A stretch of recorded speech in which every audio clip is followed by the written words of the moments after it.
This is Metropole Television. You are watching Business AM. My name is Simba Elijah Charles Kiaga. Thank you very much for investing your time with us this morning. And we have been joined by George Munga. We're going to tell you exactly what it is that you're waking up to this morning in terms of your biggest headlines in the economy. Now, let's therefore get started. President Kenyatta, all right, made this announcement. I'm going to tell you what they are in an address to the nation as the world continues to fight the global pandemic. Now, the announcement included an extension of the nationwide dawn to dusk curfew, as well as the restriction of movement into and outside of the counties most affected by the COVID-19 pandemic for a further 21 days. Now, the extension measures of come as the number of confirmed cases jumped to 355, all right, as per now, after 7 people tested positive. After what has been a crippling situation for hospitality sector in the country, Cabinet Secretary for Health Mutahi Kagwe is expected to also announce protocols that would see the reopening of a few restaurants and eateries. Now, the president on Friday also announced a new initiative, the National Hygiene Program, which is set to kick off on Wednesday, April 29th, and run for the next 30 days and will employ 26,148 workers and eventually grow to over 100,000 youth. He stated that the making of face masks will be undertaken by 4,048 tailors residing in the informal targeted settlements, which will make 250,000 masks per day, stating that the move will stimulate the local economy. Uhuru also stresses on a post-coronavirus economic recovery plan that the government shall be rolling out that will see the activation of micro, small and medium enterprises across the country to manufacture basic medical equipment and supplies for domestic use and export. This morning with George Munga, we're going to look at what these measures are. Let's talk about the curfew and the partial lockdown of the select counties and ask if the vulnerable in the economy have been factored well in his plan. Now, George, most people have been saying that every time the president comes to speak about these measures, it always seems like blah, blah, blah, blah. When you look at this news, I'm going to ask you about the extension of the curfew and also the partial lockdown of the counties. Question is going to be, do you feel that now, more than ever, that we've accounted for how we're going to stimulate the economy post-coronavirus pandemic? I don't think the president has addressed himself so much to how to jumpstart the economy. Yes. After this pandemic is over. But then again, this pandemic might be here with us for some time. That is something that I think is starting to show. So I think the government should start thinking on how to manage the economy or to make the economy running, even as they address this pandemic.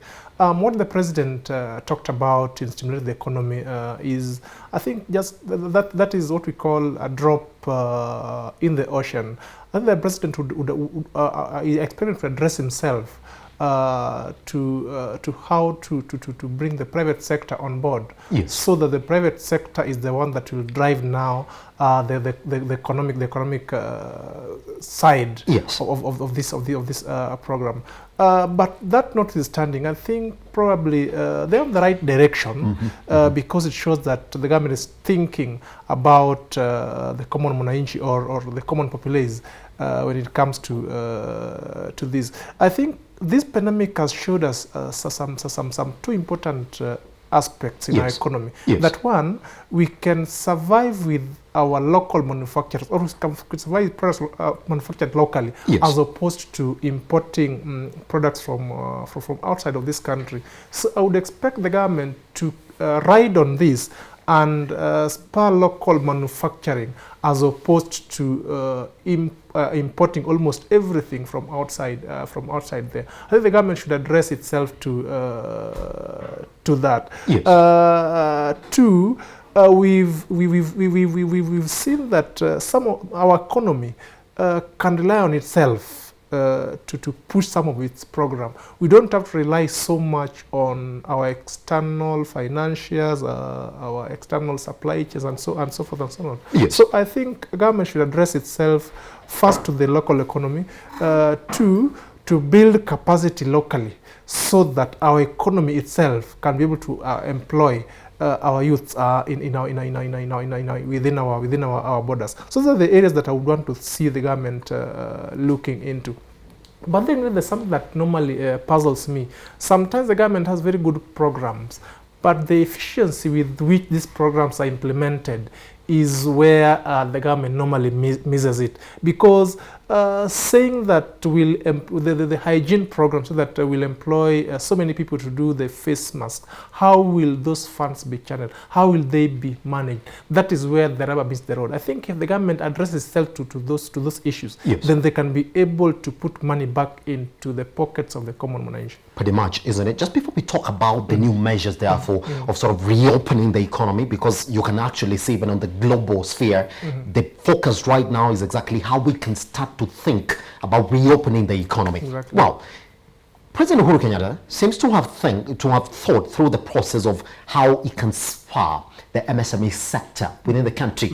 His focus has only gone to the manufacturing of medicine and stuff within the health sector. Do you think that that's enough? Because he's saying that, wow, we got to channel our MSMEs to this side so they can be the ones that we are relying on. Is that enough? Does that really encompass the whole of the MSME sector? That is not enough. That is not enough. But maybe I would want to give government credit where it is due. It is, if you look at the way governments have managed this pandemic across the world, then probably we're in the right direction, albeit yet to catch up. But government has tried to do something. They are addressing themselves to the pandemic. Yes. But if you look at the Kenyan economy as it is today, our economy has several sectors that offer employment or that support the government in terms of revenue collection. Yes. And medical and medical equipment sector is one of the very small sectors in our economy. Yes. If you look at our economy, you want to talk about agriculture.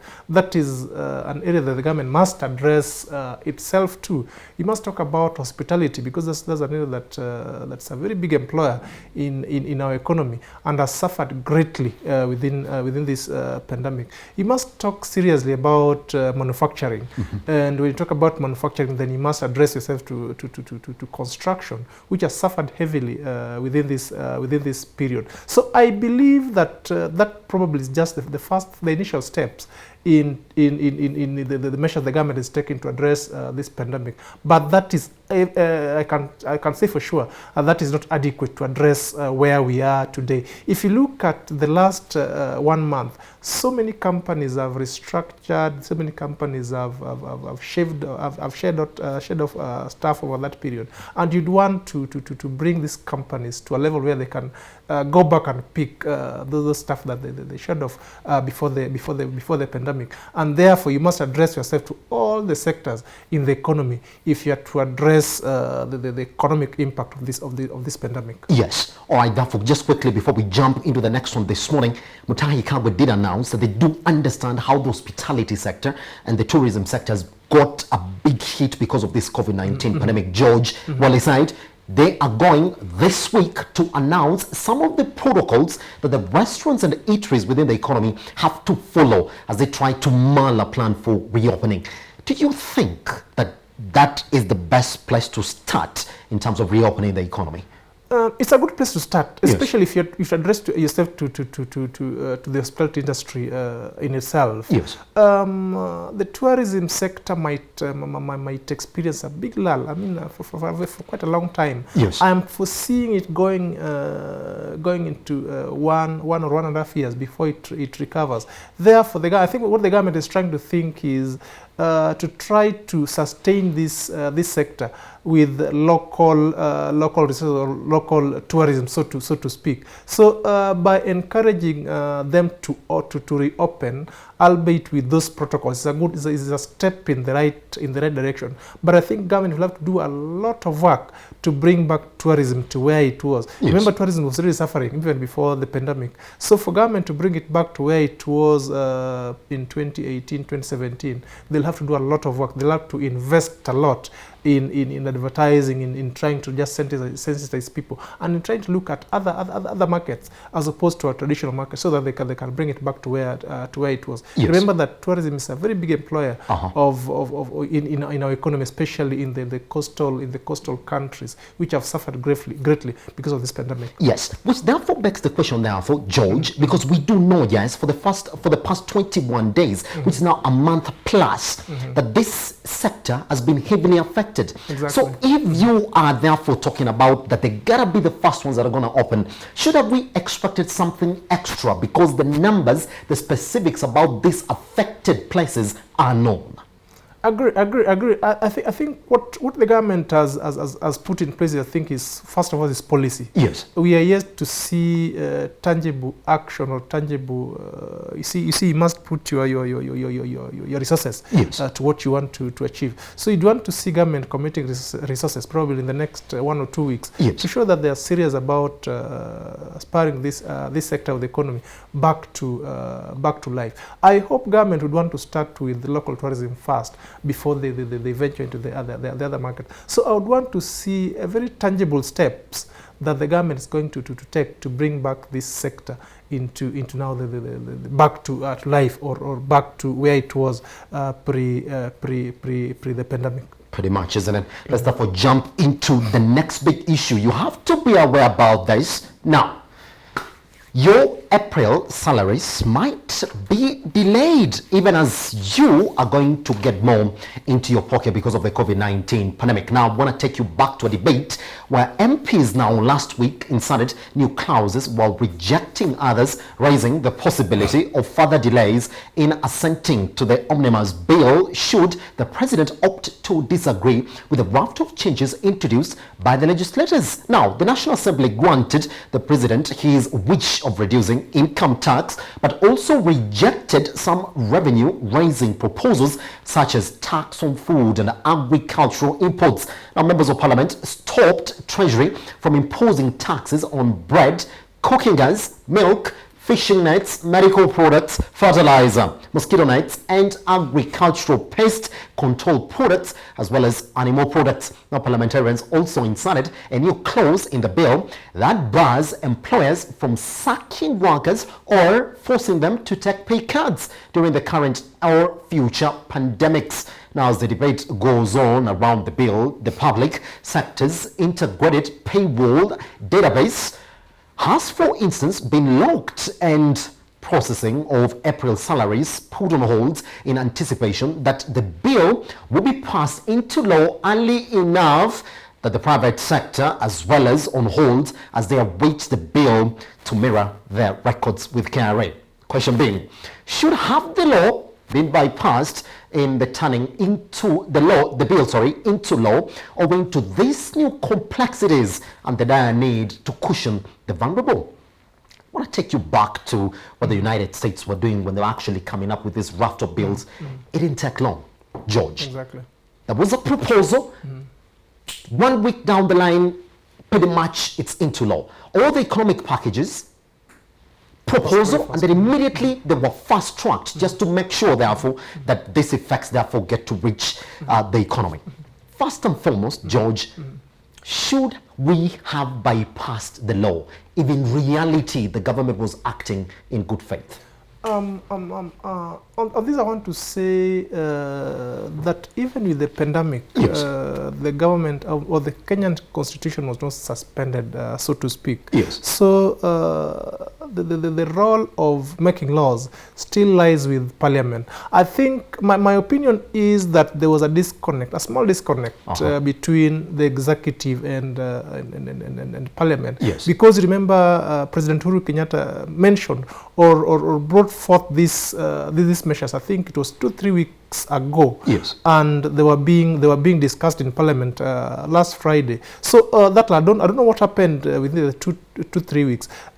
In other governments, these are things that are fast-tracked within a day or two, Yes. or maximum a week. Yes. So that they are passed, because these are emergencies. So I think probably it's Parliament that maybe didn't take up this as fast as they should have been, Yes. or the executive didn't fast track this and forwarded it to Parliament to pass it. I saw a notice from KRA on Wednesday or Thursday last week, Yes. that said that the previous rates still maintain as is until the bill is assented to by Parliament, which in a sense is the spirit of our constitution, that any bill that is proposed by either private members or by the executive Yes. must go through Parliament for it to be passed and for it to become law. I think as we speak today, I think I'm aware that the bill has now been passed, Yes. and has been assented to by Parliament. Yes. I'm aware that most companies have done their payroll for April. So I don't know how companies will manage this between them and KRA to effect some of these measures. Yes. Probably corporates will have to go back and re-amend their payroll, or if they don't do that, then they'll have to do those amendments now in May payroll. Yes. But as it is today, it is law, and therefore companies must adhere to that law. Yes. And KRA must also adhere to that law. Pretty much, isn't it? So now I just want to look at the areas, therefore, when you're looking at this bill that the president will have to therefore assent into law, would pretty much bring a confusion that will lead to it being sent back to Parliament again should he refuse. If you look at what was inserted in there, we're supposed to start paying more for our essential commodities, even as the president says, well, I'm going to put more money in your pocket, but I have to get a way to get it back. Cooking oil, things like food and all that. That's what the members of Parliament are saying, that if you are really saying, therefore, that you're cushioning the members of public from this, then you've got to take VAT away from this. Good. Do you think that when the president is going to look at it like that, owing to the fact that everybody tends to think that, well, our government is broke and we are broke, everybody does know that, so you've got to get a place to pinch it back. Do you think we risk, therefore, the president looking at this bill that now has gone through the second reading, and we do expect now the process is going to be fast-tracked, saying, well, you got to send it back, because then I come from an advised position that you've got to do this just to retain status quo. Do you think that we risk that now more than ever? It's a risk that we have. Yes. That we must go. As I told you earlier in this program, that governments are quite cheeky when Yes. it comes to taxation. Yes. They'll give you with the right hand and take with the left hand, and sometimes when they take is more than what they give. Yes. And this probably is what we are seeing. We are seeing now, because government has proposed to reduce the pay-as-you-earn rates, to reduce the corporate income rates, to reduce the VAT, albeit by 2%. But again, it widens the product or the market that it wants to lay VAT on, the tax that it wants to levy on previously items that were not taxed, which are critical products, what we call basics. So I believe executive will have to look at what the executive has, what Parliament has proposed, Yes. and if need be, maybe amend their proposals or return it back to Parliament now with memorandum. That is the president's prerogative to do. But I believe they'd want to look at their proposal vis-a-vis what Parliament proposed, and then come to a compromise. This is the time that the executive and Parliament must work together for the common good of the common populace, so that at the end of the day, the common population has at least some disposable income in their pocket, and they're able to continue the day-to-day lives. Pretty much, isn't it? I know that you're in charge of some of the books of these companies. Guess what? You should be the first one we'll be talking to once we have a delay or a confusion, therefore, if this bill is actually going to be delayed. Agree. All right, now still on the bill, therefore, glass bottle users have joined hands with brewers to protest the 25% excise tax introduced through the Business Laws Amendment Act 2020. Now, the manufacturers now demand to be cushioned from the high taxation, as they have been also affected by the COVID-19 pandemic, as well as due to the crippling of the hospitality sector in the economy. In a memorandum presented to the Departmental Committee on Finance and National Planning, chaired by Kipkeleon East Member Parliament Limo, the glass users comprising the Kenya Breweries Limited, Coca-Cola Beverages Africa, UDV Kenya Limited, Kenya Wines Agency Limited, and Trap Foods Limited have asked the excise duty be removed for being counterproductive. Question is, do the breweries, who have always been hit with high sin tax, have a point in decrying this specific amendment? Other question is KRA, which might be targeting vague excise duty stamps, when this war by hitting them with high taxes? Two ways to look at it. Well, it's a time when we're talking about this tax amendments bill 2020 really bringing out a lot of ways to look at it. Well, they'll be happy that they're not going to pay 30% corporate tax. It's been brought down to 25%. But over the other side, within the same bill, you gotta pay 25% if you're going to use a glass bottle. How do you look at it? It is what I've always said, the chickiness of the government.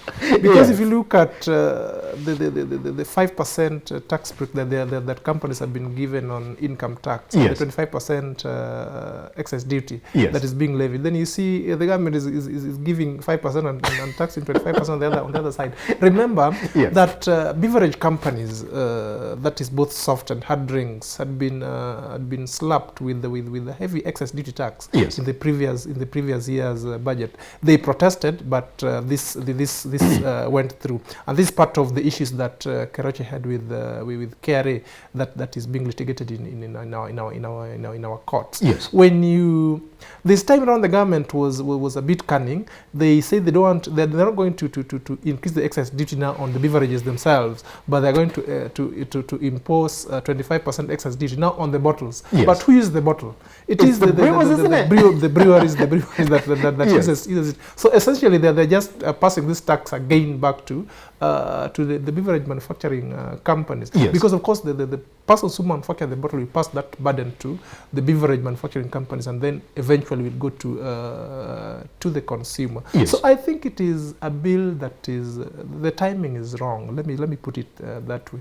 This is not the time that you want to load a lot of taxes on manufacturers, because at the end of the day, you'd want to encourage them to increase their production so that they can absorb more workforce, so that they can spur the economy. But when you impose some of these taxes, what you're simply telling them is that the operating costs are going to skyrocket, or going to increase. And when the operating costs increase, what most companies normally do is to slash down on their workforce, and therefore you discourage employment. I think government is in catch-22, as I told you. They want to be seen to be doing something to make life a little bit better for the common population. But again, the levels of collection by KRA has been down there, and therefore government want to at least get something to continue running its operation. So I think they would want to. I mean, our government would want to think of better ways to collect revenues without increasing taxes so much. Maybe if they were to think of a 5% excise tax on bottling, that would be understandable for now. Even if they increase it maybe a year or two down the line. But a 25% excess duty on bottling, I don't think it's that's a another way, now. isn't it? Therefore, lastly, when you look at it, KRA has been fighting the vague stamps, therefore excise stamps on all the glass bottles within the country. They're saying, well, the only way we can fight it, therefore, just to show that we're going to win this war, is that if you find a way, therefore, for vague excise stamps, then we're going to hit you with heavy tax. Do you think that this is a win for KRA, isn't it? Because they've been complaining, wow, look at the excise stamps that we have in the economy, all of them are vague and we never get anything from it. So why can't you hit them with 25% excise tax and then reduce vague stamps within the economy? KRA has been in a fight with the beverage. I think this is a fight with the beverage companies as opposed to even the manufacturers of the glass bottles. This is the glass bottle manufacturers are a small screen to the war that KRA has been having with the beverage manufacturing companies, and Yes. especially with the brewers, so to speak. I think the brewers are a soft spot for tax collection. Because I think you know what government call sin tax. Yes. It is the easiest to collect. Yes. But sometimes what the government doesn't know is if you increase taxes so much, you might tax the brewers so much, but that tax has a direct impact on the other taxes. Meaning that when you tax the brewers so much, you transfer now incomes from individuals to the brewers, because somebody who takes beer would still continue taking beer. Meaning they cut the expenses on the other lines and continue spending on this line. So that is an area that government must start thinking. I want to believe that brewers or the beverage companies are really highly taxed, Yes. and therefore increasing taxes on that sector will not spur that sector as it is as supposed to be. And remember that breweries or brewers contribute a very major source of revenue in our economy and the manufacturing sector at large. Yes. So I think government should think about how to even make the environment better for them to continue their production, as opposed to making their costs Yes. get up there. Pretty much, isn't it? Now, I gotta ask you about this, George. Everybody's talking about it as we come to the end of this conversation, therefore. Because now the question has been for the government that they have actually been thinking on what to do with the rising number of cases within the country. But as it looks, we've never gone down. I mean, if you look at our graph, therefore, we're talking about incremental numbers within the country. Question being, therefore, George, is do you think, therefore, from your own observation, that this whole talk about curfews and cessation of movements in and out of the list of counties that we have are actually working, or now, more than ever, when we talk about reopening the economy, that we need to do something different that is unprecedented? I've looked at statistics from the major economies, or even from Africa. If you look at the US, you look at the countries within the EU, you Yes. look at Asian countries, and even Africa.